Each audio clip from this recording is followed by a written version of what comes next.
All right. Good evening, everyone. Welcome to the Marshall W. Allworth Planetarium. My name is Rachel, and I am going to be your guide tonight in the magical world of astronomy, a Harry Potter show. So before we get started, just a couple of things. First, we do ask that you please keep seated while the show is going on. But if you do need to get up to leave for any reason, just feel free to follow the tape and exit out the same door that you came in. It doesn't get too dark in here, but it still does get dark. The other thing is I would like to consider myself pretty qualified to give this show because I have been reading and watching Harry Potter since I was in kindergarten, and I am now a senior in college. So like to consider myself pretty qualified. But yeah, hope you enjoy the show.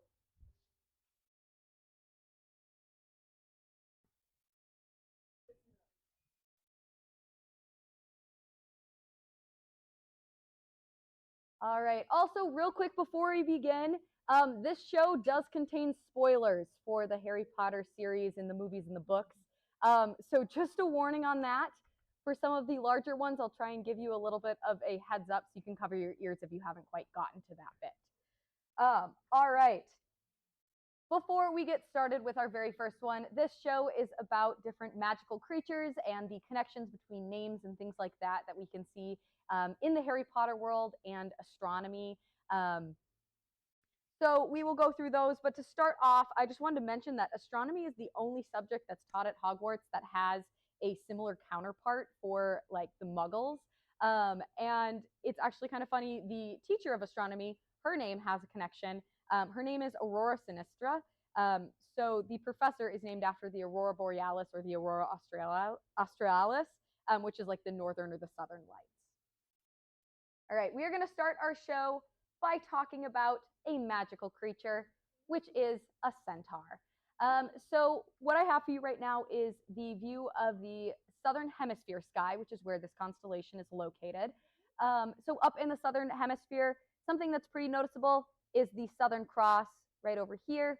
And then right next to this Southern Cross, we have where our centaur is. So I'm going to go ahead and turn on the line and the artwork for it that you're able to see it. So we have our centaur here with his head, some arms coming up, his body with the horse body, legs. If you were unaware, centaurs are half man, half horse creatures. He is running like Jack Sparrow. I would agree with that. In the Harry Potter universe, centaurs live in the Forbidden Forest, and they're very well known for looking to the stars for guidance, as well as sharing prophecies that were told by the planets. So there's another little connection to astronomy there. They kind of focus on that. And one specific centaur, which is Ferenz, he is a centaur that helps Harry in book 1 escape from Voldemort eating a unicorn, as well as he teaches divination in the 5th when, spoiler alert, Umbridge fires Trelawney from teaching divination. So centaurs are a pretty big part of this area, especially in the Forbidden Forest. All right. Our next constellation and connection is also going to be in the southern hemisphere sky. So we are again looking towards the south, and this is a bit later in the night, but it is that of a phoenix. So I'll turn on the constellation and artwork for a phoenix. Right there, you can see our lovely phoenix head with the body. Then we have some wings with some artwork. We do also have a phoenix nebula that I'll put a picture of up on the screen. Very beautiful, I know. I really like this one with all the colors that it has. But a phoenix is an immortal bird. When it reaches the end of its life, it bursts into flames, and then the new phoenix is reborn from the ashes. And in the books and the movies, we do have a phoenix, which is Fawkes the Phoenix, which is Dumbledore's phoenix. So this phoenix is very, very useful in the 2nd and has very powerful healing powers, including the ability to heal basilisk venom or cure the person who has been bitten, which as Fawkes does for Harry. And talking about the basilisk, we do have up in the sky a serpent or serpens. So there is our constellation. We have the head popping up right here, as well as the body that kind of trails back. There's a lot of connections between snakes and things in Harry Potter. We're just going to point out just a few of them. One of them being Nagini. So this is mostly well known as being Voldemort's snake, but she was actually a Maledictus, which is somebody who was cursed to turn into a snake. And so she's kind of seen, and her story is told sort of throughout the Fantastic Beasts franchise. But basically, she slowly turns more and more into a snake, or turns into a snake more often, and can't really control when she turns or when she turns back. She was also a Horcrux and is killed by Neville in the seventh.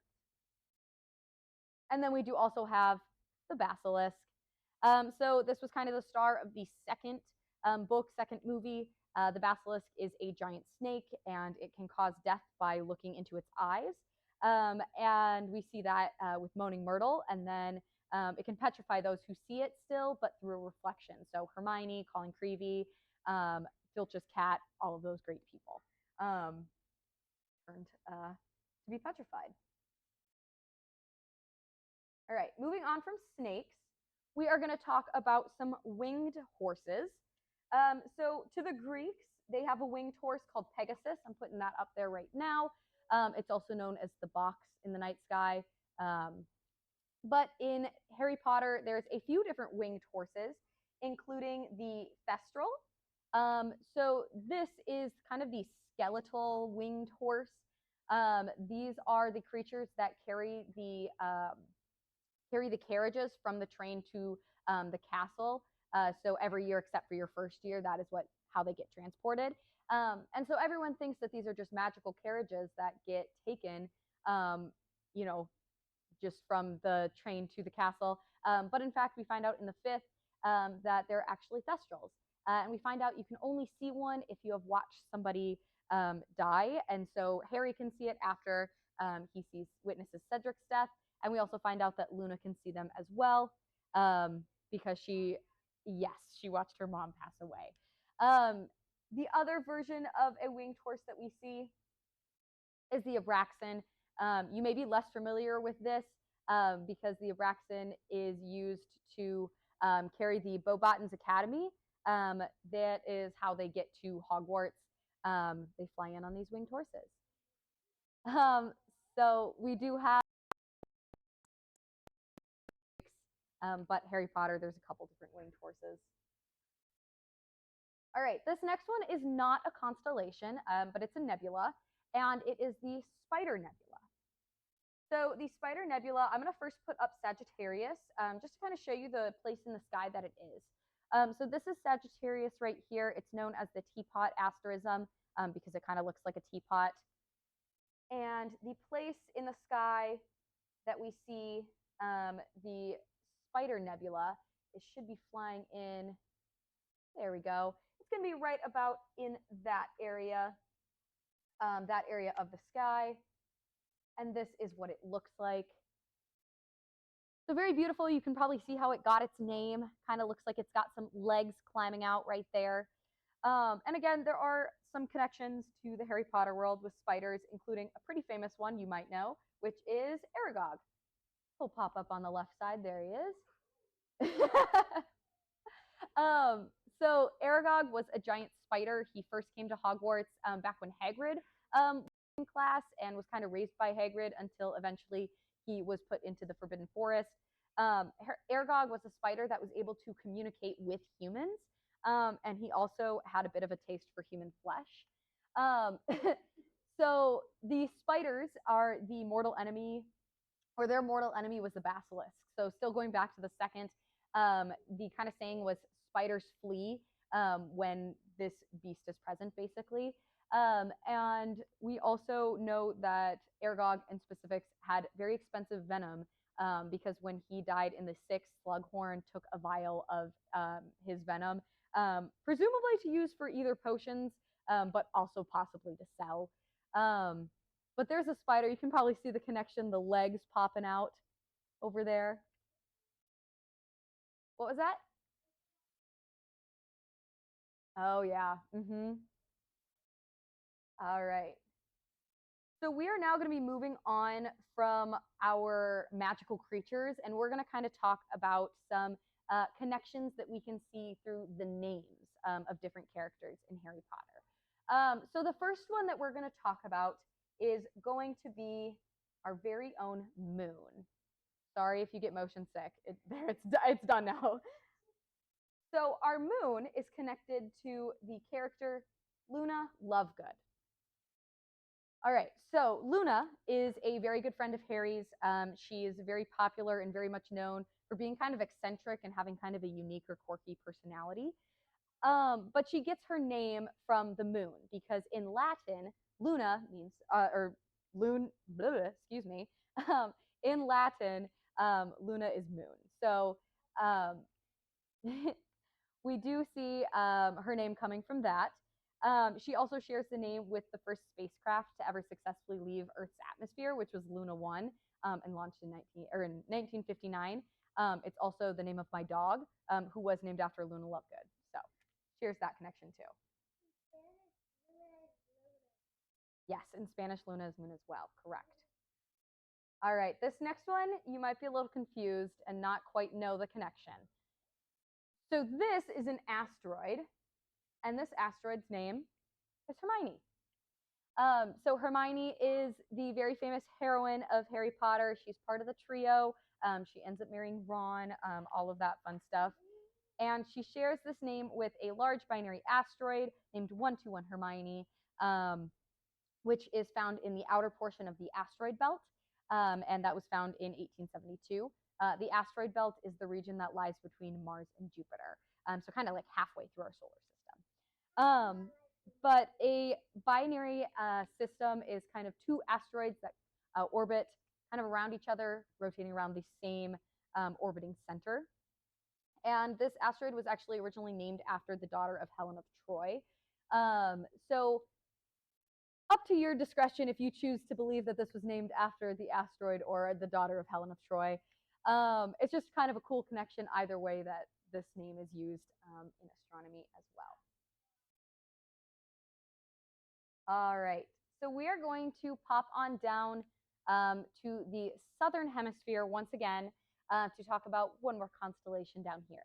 So hopefully you might remember this sky a little bit from seeing Centaurus right here. And then we also have our Southern Cross right there. But sitting right next to Centaurus in this area is going to be the constellation of Lupus the Wolf. So our artwork versus our line work is kind of flipped opposite.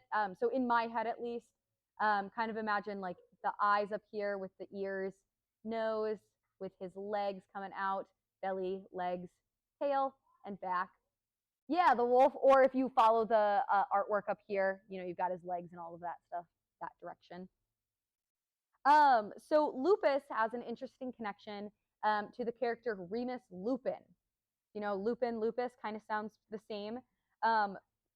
Remus Lupin is a professor at Hogwarts, or he was introduced in the third as the Defense Against the Dark Arts professor. We also have his name, Lupin. At the very end, we find out that he is a werewolf. So Lupus is Latin for wolf, and so that connection between wolf and Lupin and werewolf comes in there. It is also interesting because his first name, Remus, is the name of a moon orbiting the asteroid Sylvia. And while this moon didn't get its name until 2005, it was named after a Roman story of a boy named Remus and his brother who were raised by wolves. So there's just another wolf connection. So Remus Lupin, he's kind of wolf. He's part of the Marauders. His nickname is Mooney. But he's connected to Lupus, the constellation right up there. All right. So now popping up on the screen is going to be a family tree. You can see kind of the tree structure. This is kind of just like an artist's rendition of what is the Black family. So the Black family is a pure blood family in the wizarding world, and they are known as the noble and most ancient House of Black. So they are one of the largest, oldest, and wealthiest wizarding families, and traditionally they were sorted into Slytherin. a lot of their names came from the stars or astronomy in some way, shape, or form. And so the rest of the show, we're kind of going to be talking about some of the connections that we can make between those characters there. The first one we're going to start off with is Cygnus Black. Now, you might not recognize this name. You probably recognize who he's related to. But first, we can see, looking straight up overhead, the constellation of Cygnus the Swan to the Greeks. So we have like his tail feathers, wings, and then his long neck kind of gliding his way down the Milky Way. Cygnus is part of the Summer Triangle right up here. And so, as the name you might assume, you can see this constellation in the summertime. But Cygnus Black, there's actually at least 3 to what I have found in my research. Cygnus the First, Cygnus the Second, and Cygnus the Third. The one we're going to talk about is Cygnus the Third, and he is the father of Bellatrix, Narcissa, and Andromeda. So you probably recognize the names Narcissa and Bellatrix, especially if you've only seen the movies. Narcissa is Draco Malfoy's mom, and we'll talk about Draco kind of at the very end. But we'll talk, starting out talking about Andromeda Black. All right, so her connection that you might know is that she is the mother of Nymphadora Tonks, right there. And so Andromeda, kind of her story is that she married a Muggle-born named Ted Tonks, and because she married a Muggle-born, she was disowned by her family. And like I said, she doesn't really pop up in the movies, but in the books, I believe, if I'm not mistaken, she's the one who provides the safe house to Harry when he's escaping Privet Drive, or like escaping there when he turns 17. I know that they provide a safe house, but I can't remember exactly when. But she shares her name, or gets her name, from the constellation of Andromeda, which is right up here, or the galaxy Andromeda, which is part of the constellation of Andromeda.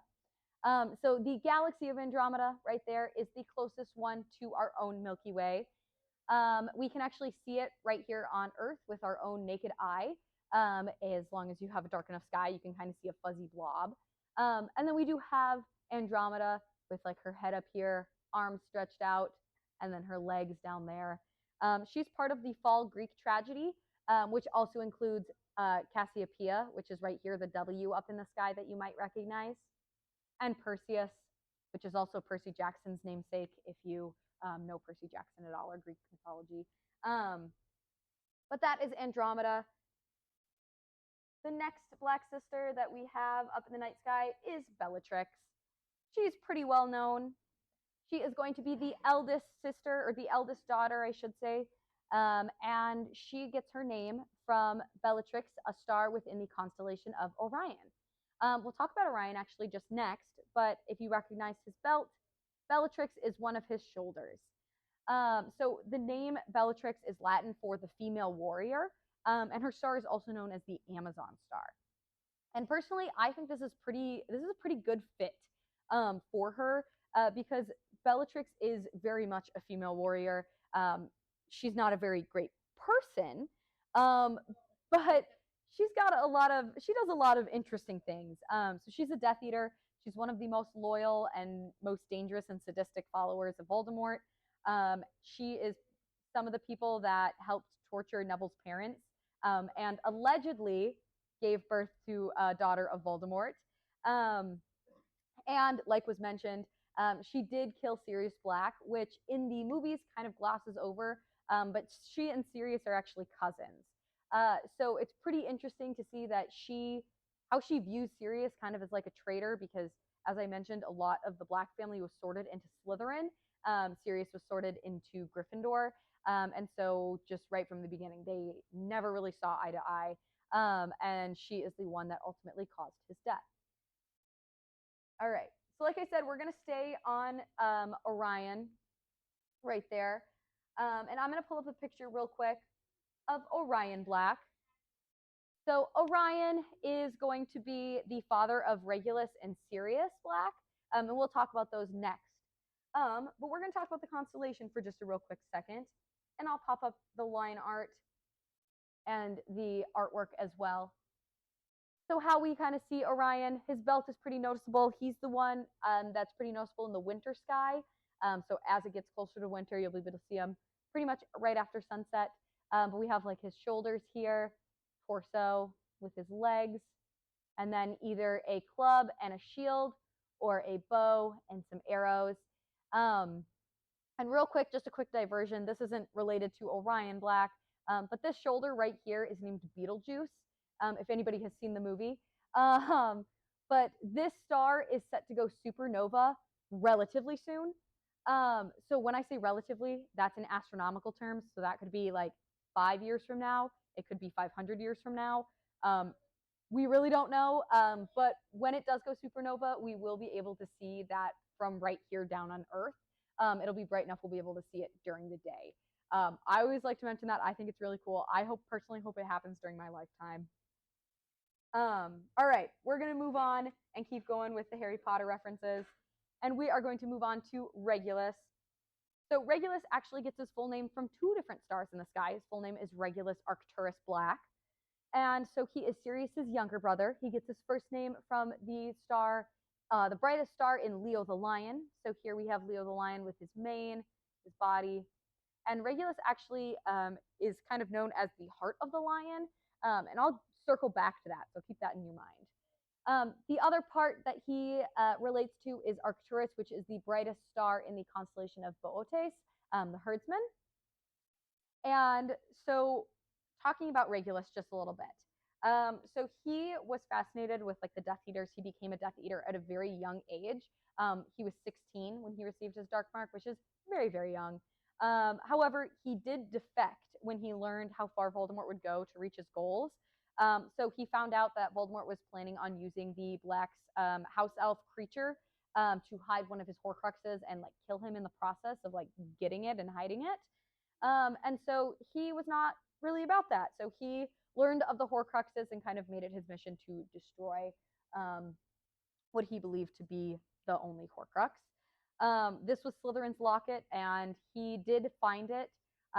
He brought Creature to the cave that it was hidden in, and made Creature switch it out with a fake locket that had the initials RAB on it. He later then died at about 17 or 18 because of what he sustained when he was getting that. But he was named after the brightest stars in 2 constellations. And that's part of the reason I think why the Heart of the Lion fits so well, because he was very courageous, even though he knew that this would not end well for him. He wanted to do all that he could, even though he at one point had been a part of the not so great. All right, moving on to his brother, very well known, Sirius. All right, so Sirius was named after a star in the constellation of Canis Major. So Canis Major is going to be right here. I'll turn on the line art and the art going behind it so that you guys can see that a little bit better. And then I will go ahead and point out the star as well so that you're able to see that. You should, there we go. And we'll pop a picture of Sirius Black up on the screen just for fun. So this is the star Sirius. It is the brightest star in our night sky, part of Canis Major. There's a few ways you can see Canis Major. You can see it as the way that this depicts it, with Sirius kind of being the like bell on the collar. You can also see it as like Sirius being the eye and like barking this way with his body coming out this direction. But part of the reason that it's so interesting that he shares a name with this star is that Sirius Black is something called an animagus, which means he's a witch or a wizard who can turn into an animal. And the animal that he can turn into is a big dog. So I find it, personally, I find it hard to believe that it would be a coincidence that he's named after what is referred to as the dog star, located in the dog constellation, and then can turn into a dog. Personally, very clever. I think this is a great, great connection. I don't think it's a coincidence that these are the names. Unlike like Hermione's a bit of a coincidence that there's an asteroid that has the same name. But I think that's very cool. Personally, this is my favorite connection to the night sky. All right, we have one more connection to the night sky, and we are going to be in the north for this one. Now, when I tell you the name of this constellation, you're going to understand where the connection comes from. So it's popping up right now. This is going to be the constellation of Draco, the dragon, famous for sharing a name with Draco Malfoy. We'll get him up on the screen right now. Draco is one of Harry's most popular rivals. They're very much at each other's throats right from the start. I hesitate to call him a villain because although he is a villain in some ways, he does also sort of make up for it, sort of. He's not one of the main villains, in my opinion, but he still has his moments. He is technically still related to the Blacks because his mother, like I said, is Narcissa, and she is part of the Black family. His sisters are, again, Bellatrix and Andromeda. But there is also another connection to the dragon, which is the literal dragon right there. So in the fourth, that's when the Triwizard Tournament, they fight the dragons. And Charlie Weasley, attends to them. But Draco in Latin is dragon. So his name is related to that. We have the literal dragon, as well as the Hogwarts motto is, I might butcher this is Latin, but it's Draco dormiens nunquam titilandus, which is never tickle a sleeping dragon, which is a very great school quote, and I think UMD should adopt that as ours. But yeah, just a lot of connections, especially to this dragon. It could also be seen as like a big snake, which Draco is in Slytherin, whose symbol is a snake. But yeah, lots of connections to the Harry Potter world. Those are just some of them that we had time for today. So I hope you all enjoyed learning about the magical world of astronomy, a Harry Potter show. If you have any questions, like I said, I know way too much about Harry Potter, so I'd be more than happy to try and help answer any questions you might have. Other than that, have a wonderful rest of your evening, and thanks for coming.